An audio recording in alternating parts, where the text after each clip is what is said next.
All right, so we are just going to give it to you guys, good, bad, ugly. We're just going to go through all of these things and let you know the honest truth and what you must know when thinking of moving to Colorado.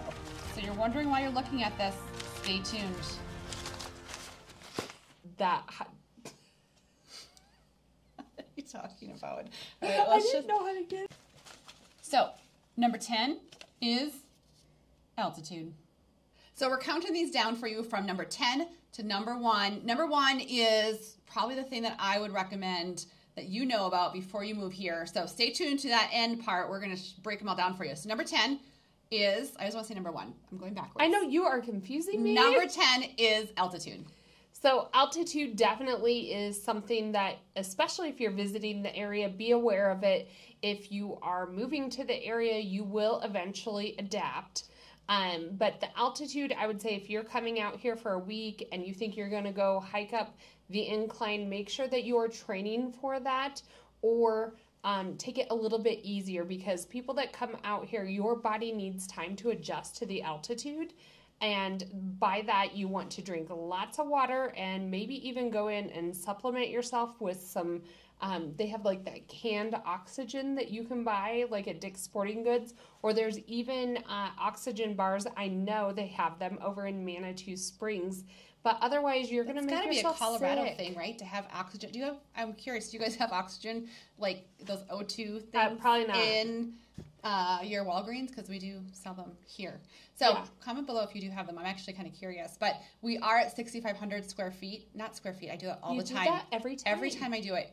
I'm a real estate agent. We're at 6,500 feet in elevation above sea level. So that does affect you pretty quick. So I had clients in town this weekend, and we were looking at homes, and I could even tell when you guys just come into town and you're from maybe sea level state, and we're hiking upstairs and we take little breaks. Just up the stairs of the house. So we know what happens, and so it's just something you got to be aware of, and you'll acclimate as you stay here longer. But it's I would never notice now. But no, when you first get here, you'll definitely notice it.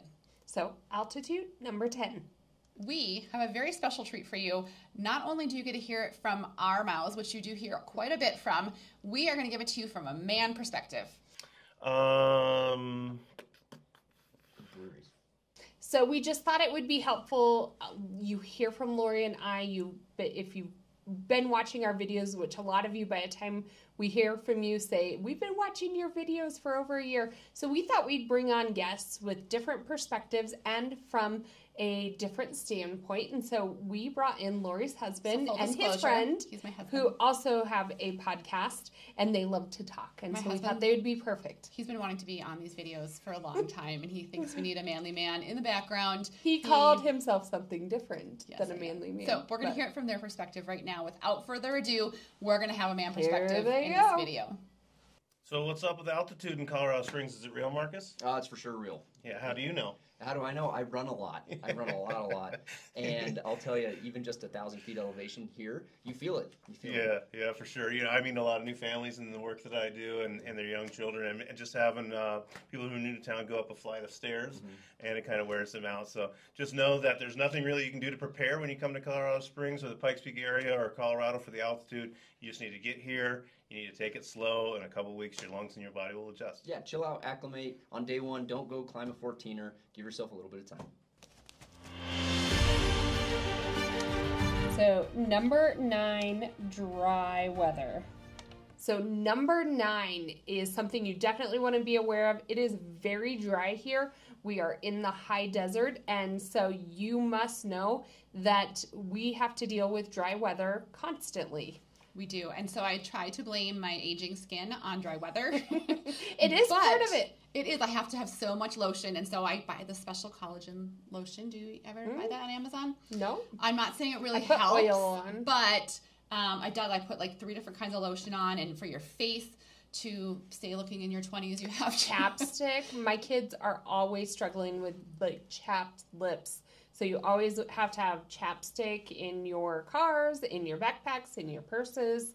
I feel like whether it's summertime, wintertime, they always have chapped lips. Yeah, we had friends visiting from Iowa this weekend, and my husband, they were going up to the mountains to spend a week in Vail, and they were like, oh, we're going to take the chairlift up. And I was like, make sure your kids are drinking water. Yes. And they actually have at Costco, there's those hydration packs that they Oh, sell. yeah. Do you know, I can't remember what they're called. Hydration IV. Hydration IV. If you're going here, stop at the grocery Just store. put some in your purse. Put in some your in bag. your purse, and you can put them in there. It's great to stay hydrated while you're here, especially if you have like a lot of outdoor activities plans. But even if you don't, you'll start feeling that you have a headache. It goes away after you've been here for a while, but it is an issue. And it feels amazing. Like you'll actually appreciate the humidity when you go there for a week visiting because it feels so good on your skin. You forget that you don't have to put lotion on daily or continue to put on sunscreen and or chapsticks. So we do have very dry weather. So just interested in all of you watching this video, like why are you watching All About Colorado Springs? What's your perspective? Where are you from? So maybe what you can do just so we can get to know each other a little, just interested in why people are watching these videos, tell us down below where you're watching from and maybe why you're watching. Do you want to learn about Colorado Springs? Are you thinking of moving here? But let us know where you're from. Drop an emoji and maybe drop an emoji and tell us. Oh. I'm mixing it up. Maybe drop an emoji and tell us where you're from without telling us An where you're emoji? from. Yeah, like so if I was from Colorado, I would drop a mountain and a sun. Or if I was in San Diego, I would do the little beach The emoji. surfer. About the surfer, Oh, dude. I would do the surfer. So drop an emoji below. All right, we talk about how dry Colorado is, and I guess I just want to show you about how accessible you need things like chapsticks all around in all my bathrooms. Excuse all the laundry and stuff. I have random lotions sitting all over by the kitchen sinks. You have to have, and I know my kids also have lotions just sitting everywhere. Aquifer is one of their favorites, but it's super dry. You just have to have lotions accessible constantly. Go. Number 8 is beautiful politics.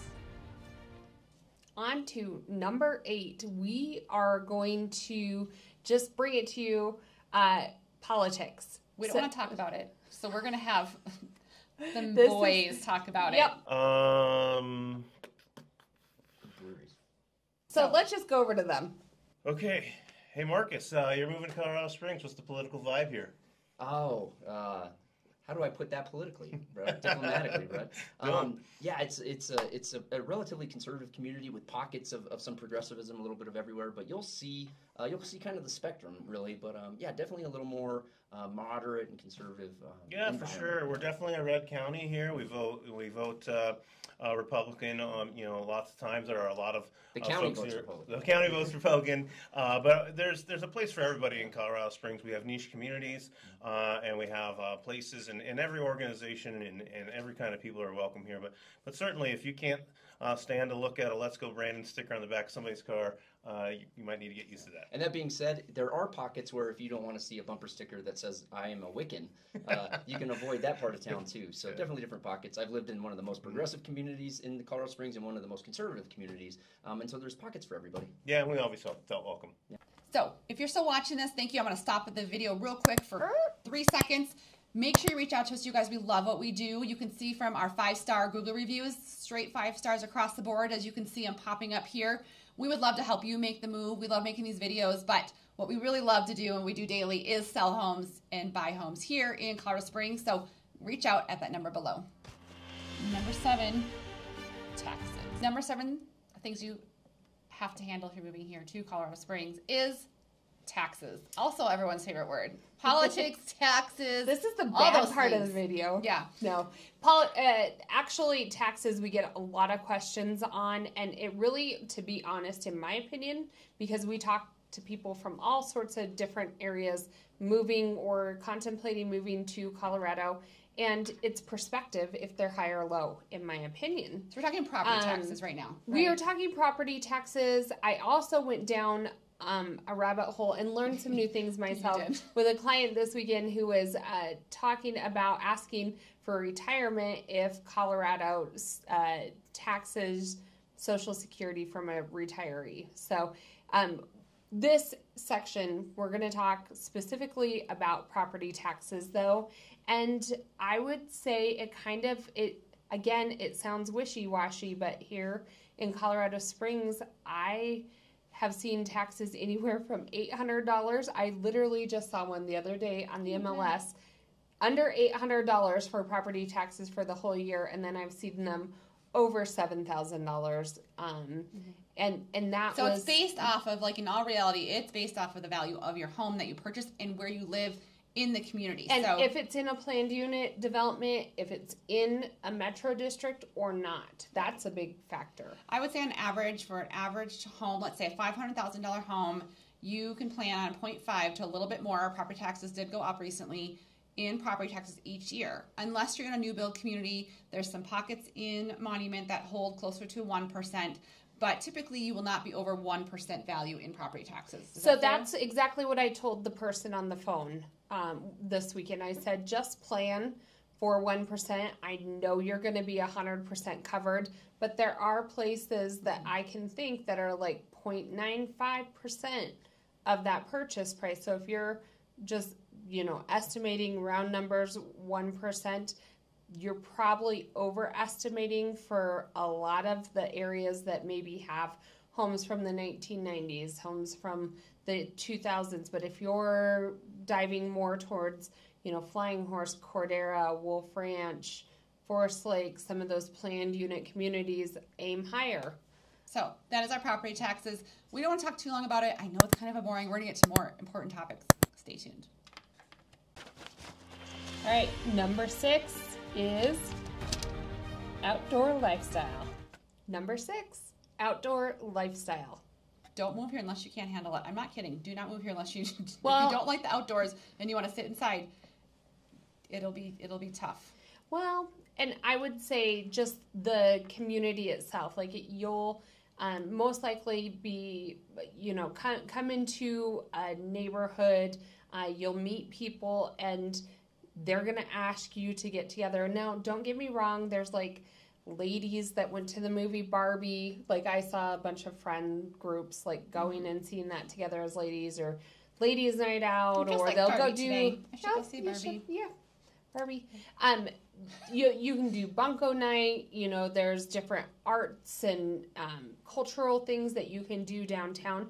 But a lot of what people do is go for hikes. They'll go for bike rides. They'll go to a workout class.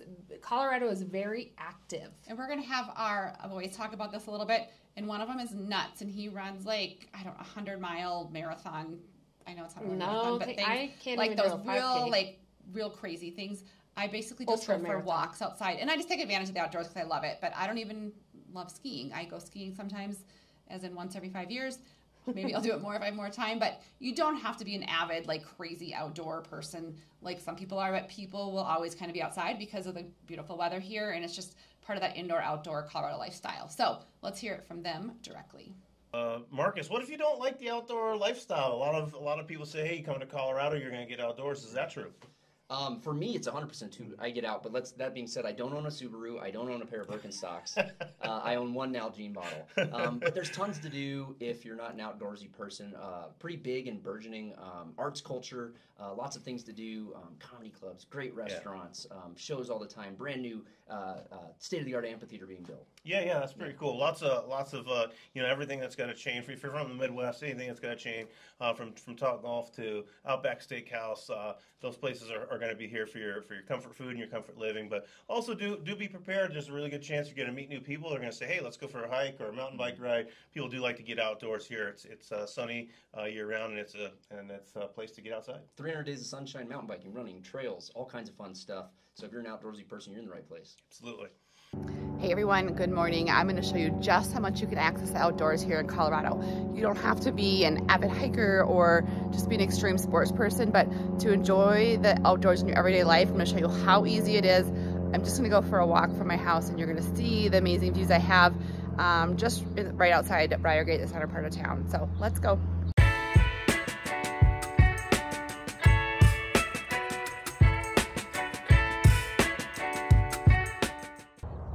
I love about Colorado, especially Colorado Springs. You're real close to, that's Pikes Peak straight ahead, and then you have the whole Front Range right here. But I just wanted to show you all the people who are out accessing the outdoors, just going for a walk, enjoying it with their friendly dogs in the area. And this is really about half mile from my house, and there's parks like this all over the city that allow you to get outside and enjoy those beautiful sunny Colorado days. So this park is only about 2 blocks from my house. It gets better, so hang on with me, but you can see just a park in the center of town. There's a playground over there, baseball, but just how easily accessible it is to have a park that overlooks that Front Range right there. So let's keep going, it's gonna get better. Number 5, ladies and gentlemen, is your favorite, the Colorado Breweries. Hey, Marcus, what do you think about if you don't like beer or breweries? What's going to happen with you here in Colorado Springs? Well, you're missing out on an excellent opportunity because they're literally everywhere. But there's lots of other good stuff too. I know I have my favorite breweries. I know you have your favorite breweries. But lots of good restaurants as well if brews aren't your thing. Yeah. There's a way to enjoy yourself no matter what.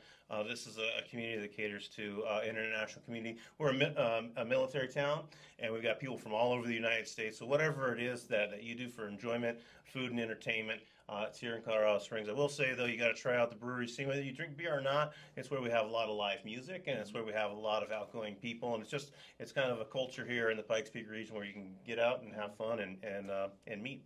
I know one of my favorite things about the breweries around town is, 1, the patios with great mountain views, and 2, I can bring my dog to the patio. A lot of dog-friendly breweries, and that's my jam. Yeah, super dog-friendly place for sure.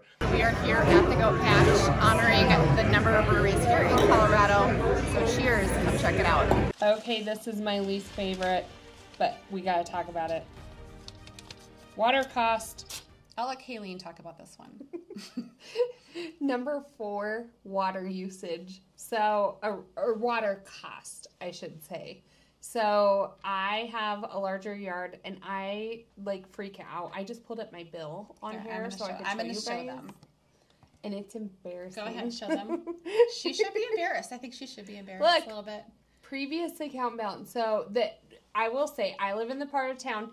It is your electric, gas, and your water. But that's what I wanted to point out down here, is that the water charge of my $700 bill was $250 of it. So, and then look at you. Then she has the wastewater. Don't. Then she has more because she uses more than they allow and her. Wastewater. And so she has $300. Yes. So I don't want that to scare you. Kayleen is a little bit. She likes water. I don't know why you. My kids shower a lot. Well, my kids shower all the time. No, mine shower a couple times a day, probably. No, Justice showers many times a day. And I do a lot of laundry, and we do have a large yard. It's like 0.25 acres, and so just be aware. Enough of looking at that.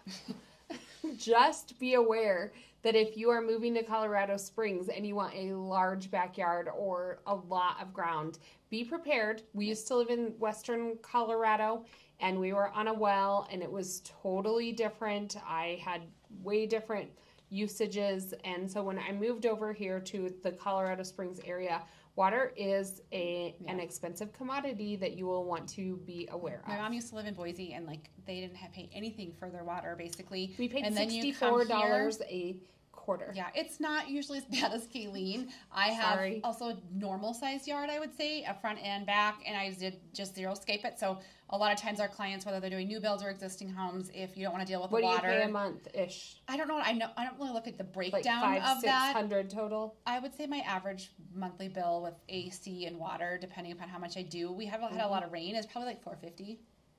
So about half of mine. I know I will be a better citizen. Thank you. So I just showed you all my water bill, and that was kind of embarrassing. But I am going to show you that I do have a large back and front yard. And so, you can definitely have something that is more cost effective. But, if you are looking for a little bit of space, a bigger backyard, then be prepared for those higher costs for water. Again, you just saw my water bill. I know it's kind of embarrassing, but this is about the amount of lawn that you get for that price month per water. Number 3 is, yes, we do have winter time. Number 3. Counting down is winter time. We do have winter time, but I do want to say this. I think it's kind of interesting. I was showing homes again this weekend because we always show homes because you reach out to us. By the way, drop those number on your phone. We're the #1 relocation team, top team here in Colorado Springs. Like to talk to you guys.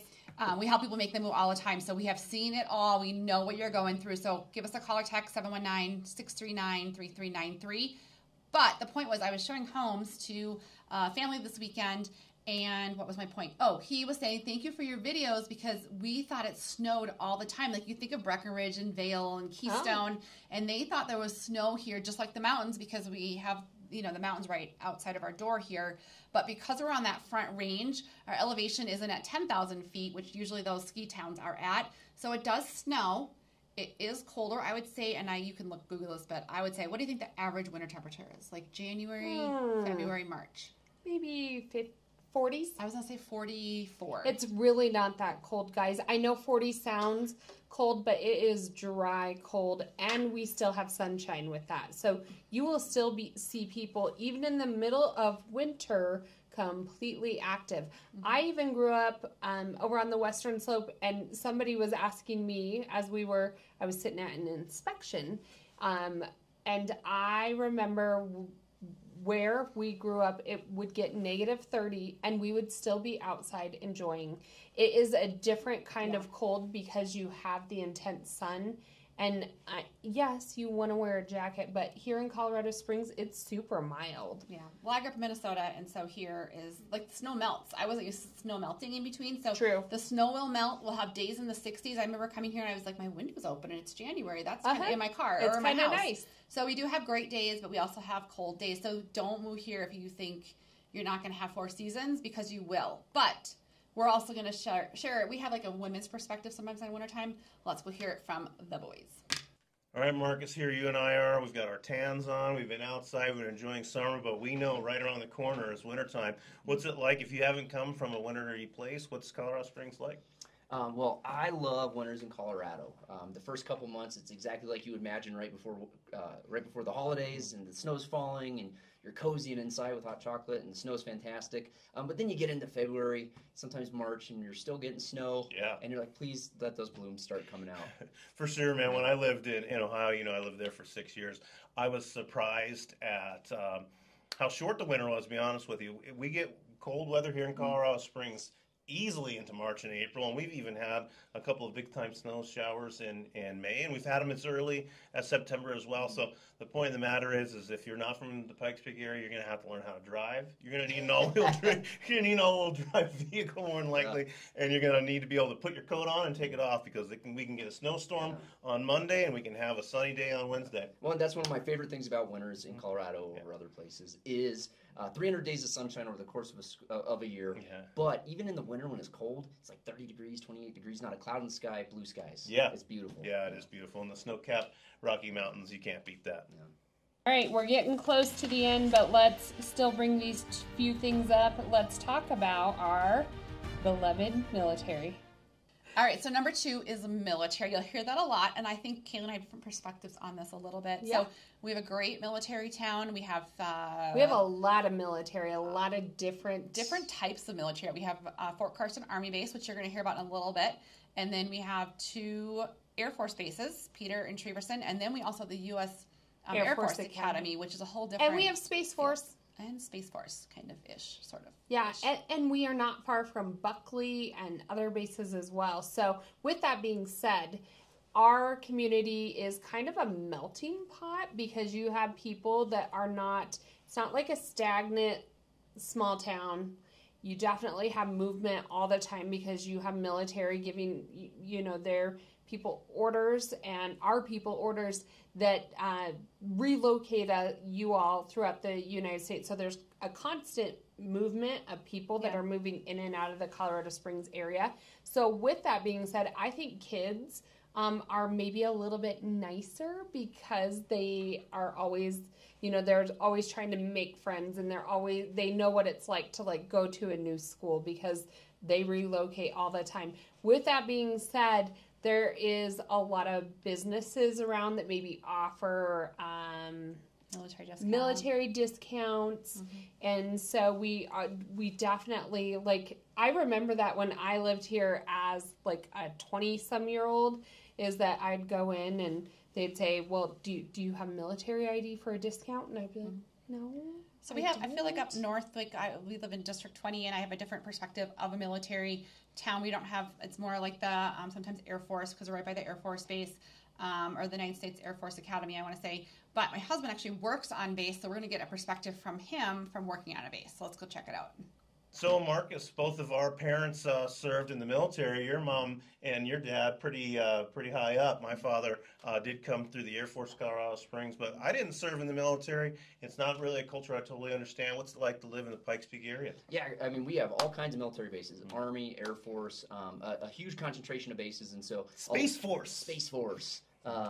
We have a lot of folks who either directly in the military or military affiliated, parallel to the military through defense contractors, things like that. I myself have never served, but I work with the United States Air Force Academy folks. And at one point, we both worked with students of Army folks, and so pretty big to the culture of the Pikes Peak region. Yeah, I'll put it to you this way: if you're not from Colorado Springs, if you don't have a military ID and you don't have access to a military discount, you're going to feel left out.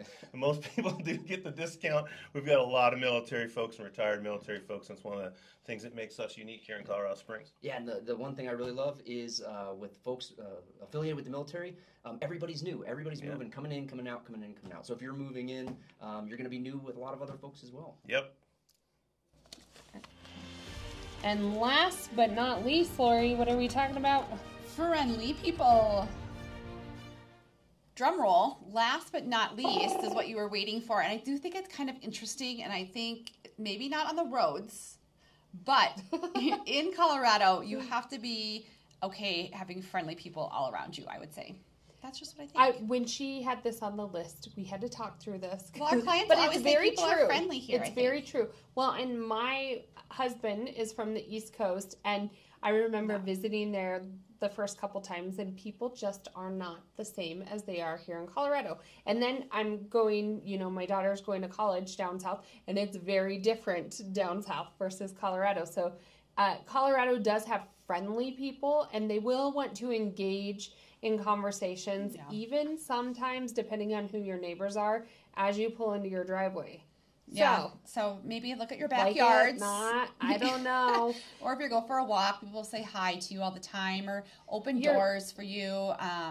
They'll engage with you in a conversation at the table while you're eating out. Just different things like that. I do think. Say, are you from here? Yeah. Are you visiting here? Like, people want to know. But we do have road rage. I would say people aren't nice on the roads. Oh, no, not at all. Yeah. I don't like the roads here very much. And I think we do have very bad roads themselves. We do have a lot of potholes. There is a lot of potholes. They're redoing all the curbs. Our neighborhood is ridiculous. We constantly have, roads being redone and the curb and gutter and whatnot. But I will say Colorado, I think of it as a positive. I love people. I love to learn about other people. Sometimes, though, I just want to pull in my garage and shut the garage door and go inside. So those are our 10 things that you must know, and don't move here if you don't want to deal with them, because it's probably going to happen to you in some aspect. We just gave it to you as the truth, and so maybe you could comment down below your take on these things. I know sometimes we even have local people that watch these videos, so maybe throw in some of your comments down there. Maybe let us know what you'd like, what you wouldn't like, but just things we thought about that you should know. Right, and what our clients tell us and from their perspective as well. So if you're thinking of moving here, again, drop those numbers into your phone. Give us a call or text anytime. We'd love to help answer all your questions about moving here to Colorado, 719-639-3393. All right, so I want to do a little experiment. It's a little sunny here. So Kaylee and I said people are friendly here, so I'm going for a walk. Let's see how many people actually say hi to me. Let's go find out. So I got a nod on that one. Let's try again.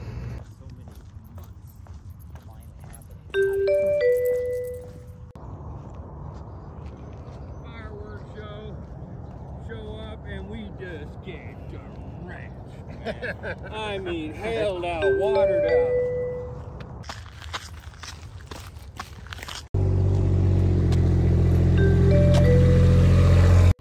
All right, so we were 4 for 5 with either a smile, nod, or wave, or hello.